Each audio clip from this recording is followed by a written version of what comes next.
The biggest myth about running form is that everything needs to be fixed. I've been a distance running coach and a strength coach for runners for a long time. And even I used to think this way. I was trying to run really, really fast back in high school, college, and post-college and stuff, trying to make the Olympic trials and the marathon and things like that. And so, it's definitely something that will come up.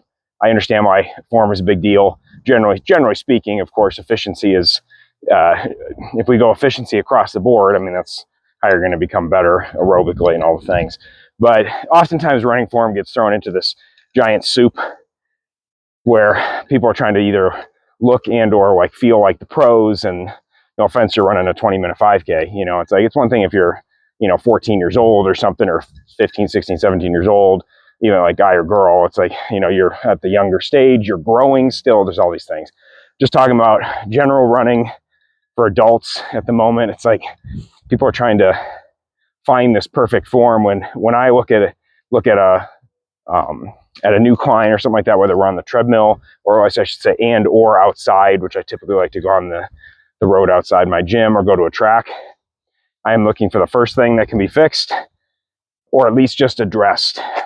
Start sending drills, things that might work on that specifically, but I'm not sitting here trying to go, hey, you know what, like to sound good. If you look online, there's a lot of running form. It's like, okay, well, hey, they're like a couple degrees off over here. And it's like, yes, that can be very beneficial.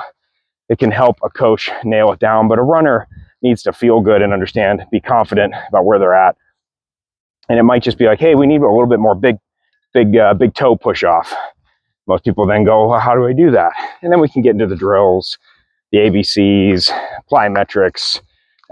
Maybe one side's ankle mobility is limited, and therefore the other side is ironically then the other foot is supinating or not pushing through the big toe properly. So there's definitely many things that can be said, but the biggest myth in run form coaching is that everything can be fixed. It cannot. There's pro runners that look like absolute dog shit, but they're running 2:0 something marathons. I can actually provide an example, but I'm not going to use a name. Of a gentleman that ran 2:08, I don't know, 2-3 years ago. Is the worst running form I've ever seen in my entire life. I don't know how his ankles don't snap, but you know what? He's efficient in other ways, and he's found a way around it while not getting injured. So that's first video. You can look at my long form video, similarly titled, and I go more into depth.